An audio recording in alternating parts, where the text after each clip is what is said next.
Thousands of protesters gathered in Richmond, Virginia today for what was billed as a Second Amendment protest. The state legislature, which is moving forward on several gun control measures, including a one handgun per month purchase limit, a universal background check requirement on gun sales, and allowing localities to ban guns in certain areas like parks and public buildings. Now, all three of those measures pass the state Senate. They're going to proceed to the House of Delegates before being sent over to the governor's desk. There are also proposals to ban certain kinds of semi-automatic rifles, so-called assault-style weapons, along with a red flag law, which is aimed at temporarily restricting people deemed a danger to themselves or others from possessing weapons. Both of those efforts have stalled.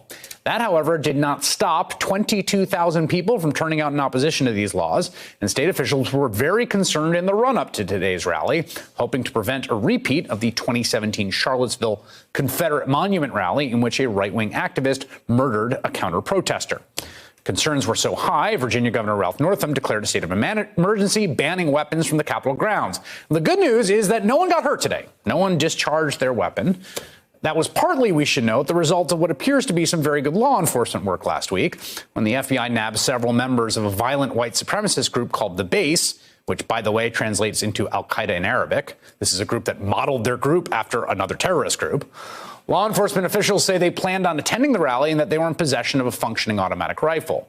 But the inescapable fact of this kind of event is that, yes, it's peaceful protest, it's First Amendment protected speech, but the implicit and explicit message of a bunch of heavily armed people marching on a state's capital is this: don't you dare enact your policies. If you do, we will use these guns against you.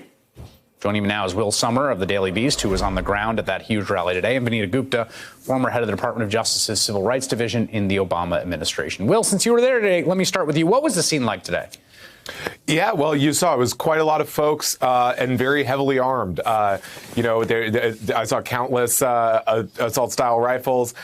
Folks with one guy had a giant sniper rifle, and as you say, it wasn't violent, but at the same time, there was you had a lot of militias out there, very heavily armored as well. So there was sort of this this message that if necessary, these people do have weapons. Yeah, Vanita, you're someone who has worked in civil rights law most of your career, and obviously, peaceable assembly to petition your government is protected under the First Amendment, even if you don't agree with people.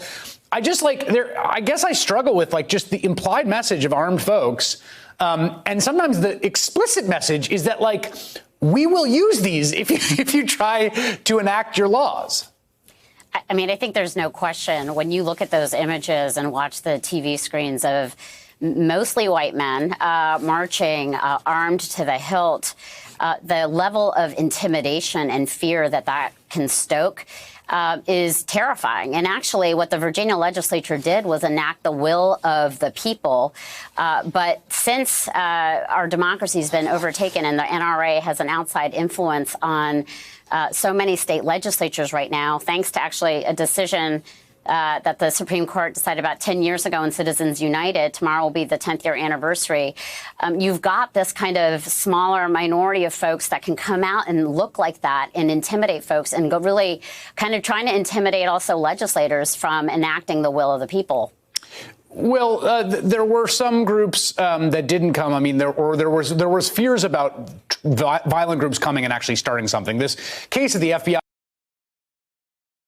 folks in the Base seemed to me to kind of pass by in a very busy news week last week, but it was quite an important arrest they appeared to have made. Right. They arrested a couple other folks also involved in this group who allegedly had other violent plots. Obviously, this group, the particular folks here, were planning on allegedly going to Richmond and kind of starting something. But, more broadly, this event was seen as potentially among a lot of fringe activists as sort of like the kickoff to a new civil war or like the Second American Revolution.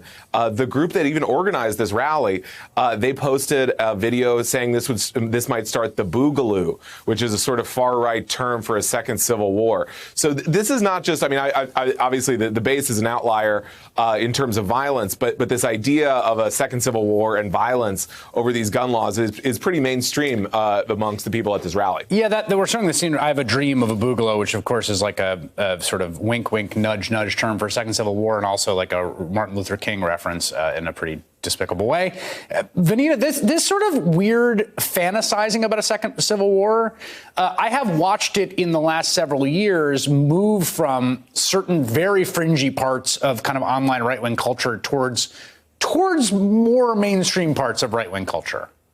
Yeah, I mean, I think that is what we have been witnessing in the last several years, is the emboldening of white supremacists and white nationalists kind of coming out of the woodwork in plain day. It's what we saw in Charlottesville in 2017, where literally white supremacists were marching with their hoods off, and you had a president, and we have a president who has condoned this kind of behavior. And look, the intentionality of having this kind of march on Martin Luther King Day, on a day that is supposed to be a day of pause to remember a man who stood for peace, who fought militarization, who was fighting for justice, I think is, as you said, despicable. It's insulting, but it's also terrifying. And it really is, I think, kind of a reminder that as much as we kind of think of these images of civil rights people marching on the Edmund Pettus Bridge facing, state-sanctioned violence, and suffering and losing their lives on this stuff,